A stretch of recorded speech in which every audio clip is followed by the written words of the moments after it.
Socrates, it seems that every story about Greek philosophy begins with him. He taught that in order to lead others, we must first lead ourselves.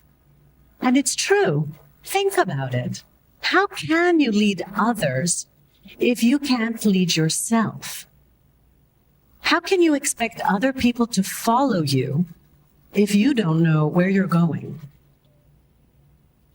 So it's logical to conclude that self-leadership is by far the most important skill you will ever acquire. But what exactly is self-leadership?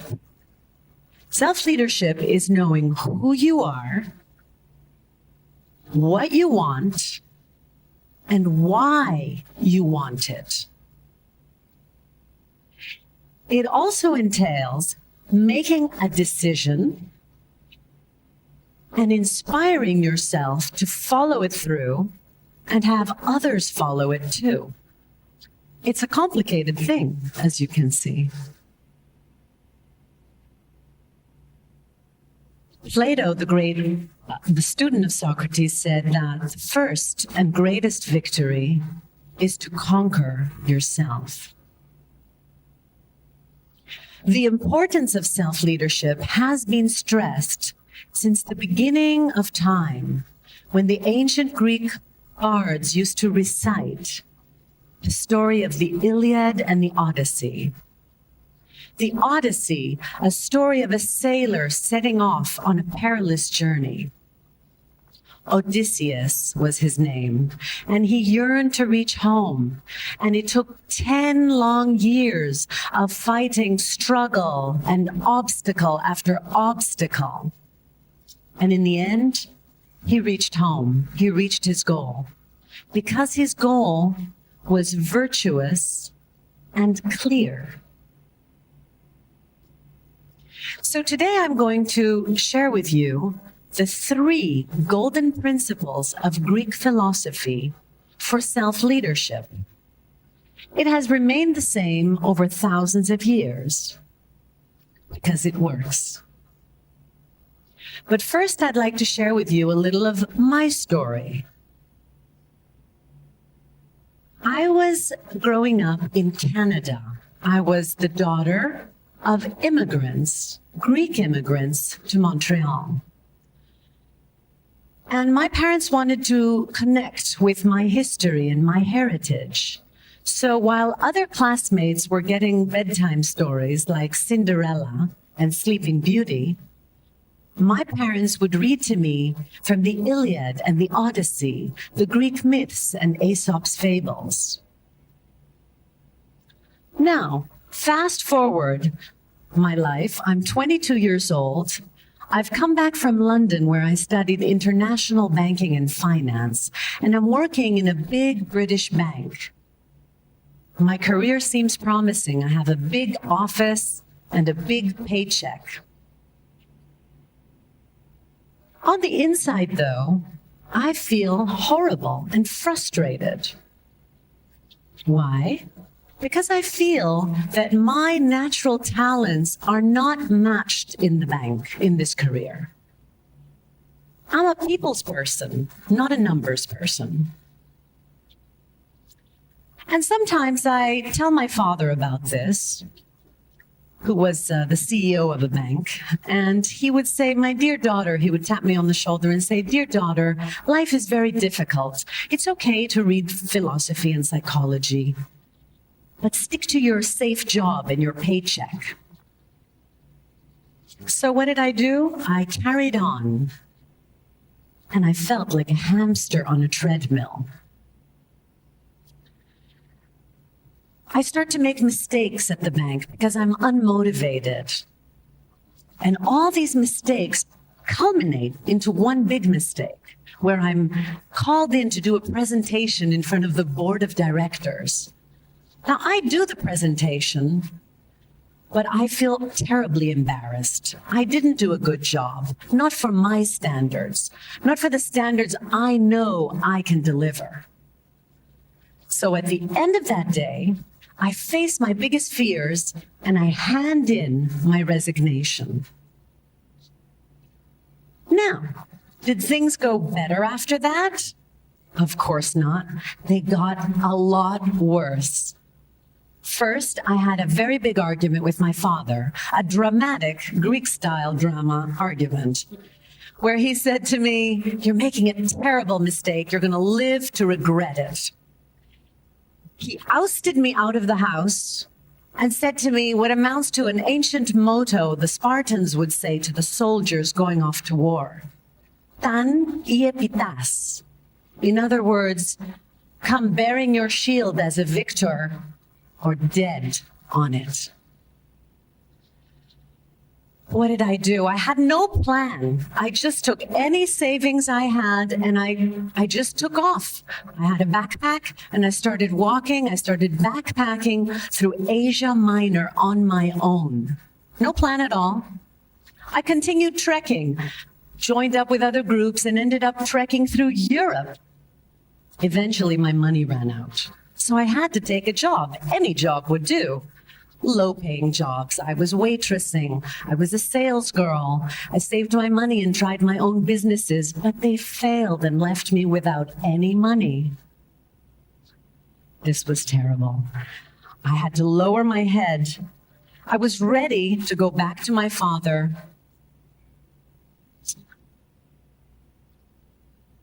On the bus, going to buy my ticket, something very strange happened. I was sitting next to a lady on the bus, and she said to me that she had to leave her job. She was a management trainer. She was training executives in communication. And she said that she had a big problem because she had to replace herself at that job.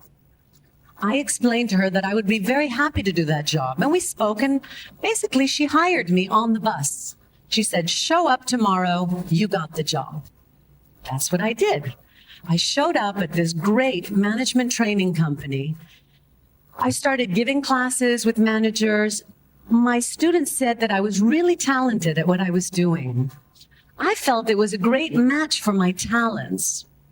And what's even better is the founder of this company, he said that Aristotle and Socrates were the main inspiration for his seminars, that they were based on their teachings. So I had finally found my place in life. Now, why did I just tell you all this story? I told you the story because it's a great example of what you should never do.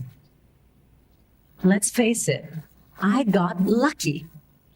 Leaving your safe comfort zone without a plan, with no strategy, is foolish, ineffective, and downright dangerous.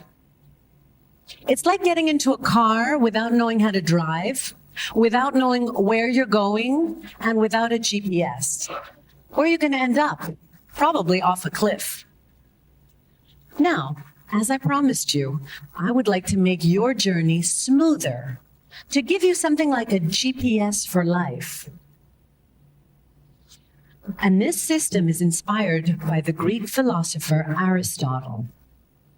Now, as some of you may know, Aristotle was the mentor of Alexander the Great. One of the greatest philosophers of all time, had written the first ever manual on the art of influence and persuasion for leaders. And they actually still teach this method today in the finest institutions of the world, like Harvard, MIT, Stanford, and now IMI. This system is called the rhetorical triangle. There are 3 parts to it. The first is ethos. If you're a leader or a business person, a professional, in order to convince and inspire a group of people to change or to follow something, you need to have ethos. Ethos regards your credibility, your trustworthiness, how much you embody your teaching. For example, would you learn how to stop smoking from someone who's a smoker? No, it means they have no ethos. Next, in order to influence, you need pathos, the root of the word passion. Pathos means the emotional connection you have with your audience. And you acquire that through speaking to their fears and their dreams. It's something like emotional intelligence. Lastly, the leader must use logos, the root of the word logic and reason. You need a strategy, you need facts, you need realistic arguments. This is how you win over an audience. And as I was teaching this system to executives in my communication classes, something began to dawn on me. It began to dawn on me that ethos, pathos, and logos are not only useful for influencing others, there's something for influencing yourself and leading yourself in life. Something like a compass for life, a GPS. I'm going to borrow the metaphor of the charioteer that Plato spoke about. In the charioteer metaphor, you are ethos. The charioteer is the ethos. In other words, you are basing your decisions and your life on being ethical, having ethos, being truthful. And this gives you several things. First of all, it gives you a great reputation, which is priceless, both in business and in your personal life. Second, ethos will give you strength and courage to follow through no matter what. And most importantly, ethos will actually help you to be happy and fulfilled as a human being.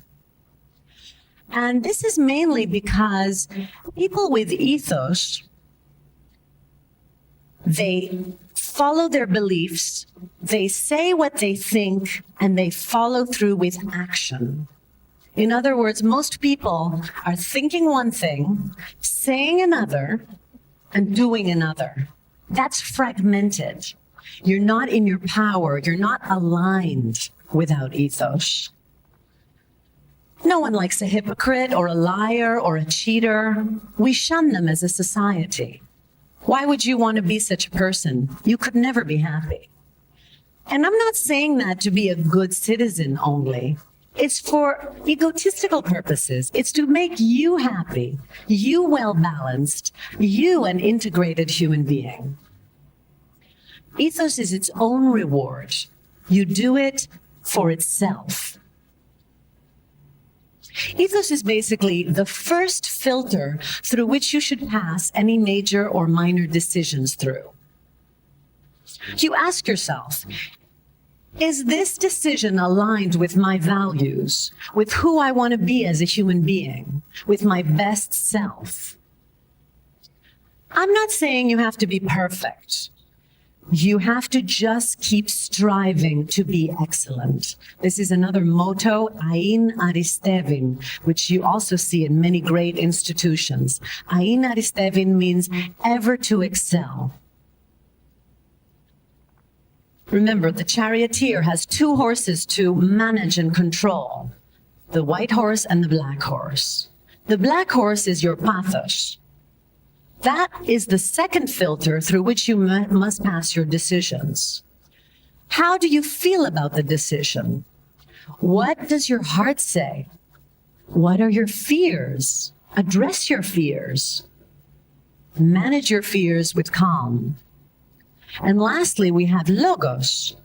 Is this decision logical, reasonable? Is it based on science and facts? And is it a realistic decision? Is your goal clear? This realization that Aristotle's system was not only useful for influencing and persuading others, and that it can be used for influencing and leading myself, was a breakthrough for me, and it transformed my life. In a way, you can say it was the shield that I could return home to my father with.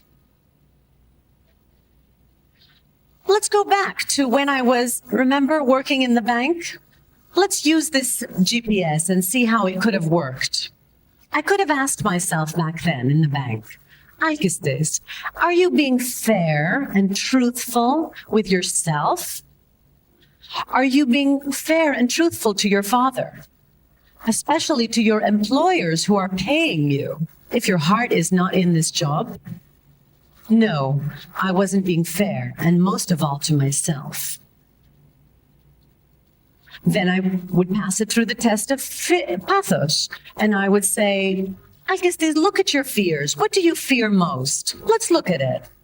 What inspires you most, ALKISTIS? What do you really want? What is your heart calling? The answer was there. And lastly, I could have passed it through the test of logos.